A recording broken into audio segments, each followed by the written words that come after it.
కనకదుర్గ జ్యోతిష్యాలయం. ఆరోగ్య సమస్యలు, ఆర్థిక సమస్యలు, కుటుంబ సమస్యలు, మనశ్శాంతి లేకపోవడం, భార్యాభర్తల మధ్య గొడవలు, విద్య, ఉద్యోగం, సంతానలేమి, కోర్టు సమస్యలు, నరఘోష, నాగదోషము, శత్రుపీడ, ప్రేమ, పెళ్లి, అన్ని సమస్యలకు శక్తి పూజలు చేయబడును. ఇంకా ఎటువంటి గుప్త సమస్యలకైనా 100% 3 రోజుల్లోనే ఫోన్ ద్వారా పరిష్కారం చేయబడును. Phone number 9398344096. గుండె పగిలి ఒక వార్త రాబోతోంది. ఏమిటి ఆ వార్త? ఏం జరగబోతుంది? కుంభరాశి జాతకుల జీవితంలో ఈ రోజున గోచార రీత్యా ఎలా ఉండబోతుందో ఒక్కొక్కటిగా సవివరంగా వీడియోలో తెలుసుకుందాము. వీడియో నచ్చితే తప్పకుండా ఒక చిన్న లైక్ అయితే చేసి మమ్మల్ని సపోర్ట్ చేయండి.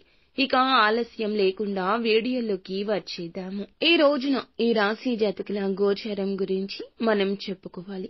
పదే పదే చెప్పిన ఇదే వాస్తవం అంటున్నారు జ్యోతిష్య పండితులు. ఎంతో నమ్మిన ఒక వ్యక్తి నుంచి విశ్వాస భంగం లేదా ఒక మాట తూలనాడడం ఇలా జరిగే అవకాశం ఉంది. ఇది కుటుంబ సంబంధం కావచ్చు, ప్రేమ సంబంధం కావచ్చు, లేదా అత్యంత సన్నిహిత మిత్రుడి నుంచి కావచ్చు.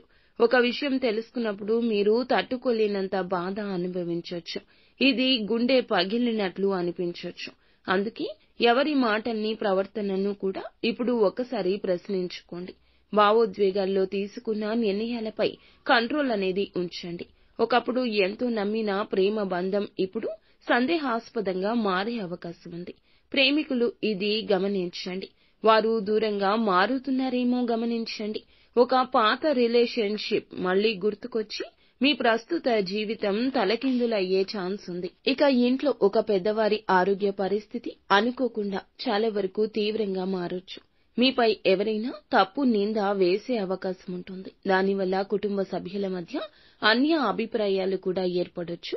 ఈ రోజున మీరు ఖచ్చితంగా ఏమిటంటే గనక మీ మాటల విషయంలో, చేతల విషయంలో జాగ్రత్త.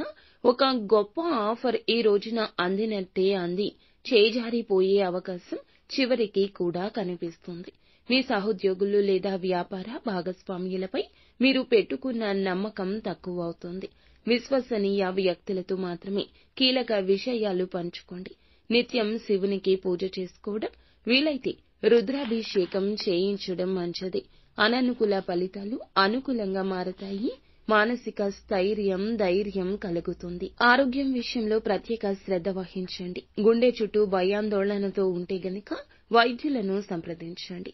ఇక ఇది పరిశీలించుకోండి. ఆత్మవిశ్వాసాన్ని పరీక్షించుకునే సమయంగా చెప్పడం జరుగుతుంది. జీవిత మార్గాన్ని కూడా మార్చే ఒక సదవకాశం వస్తుంది.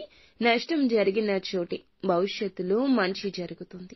నిత్యము శివారాధన చేసుకోవడం, కష్టం వచ్చినప్పుడు పరమశివునికి చెప్పుకోవడం, దైవారాధన చేసుకోవడం,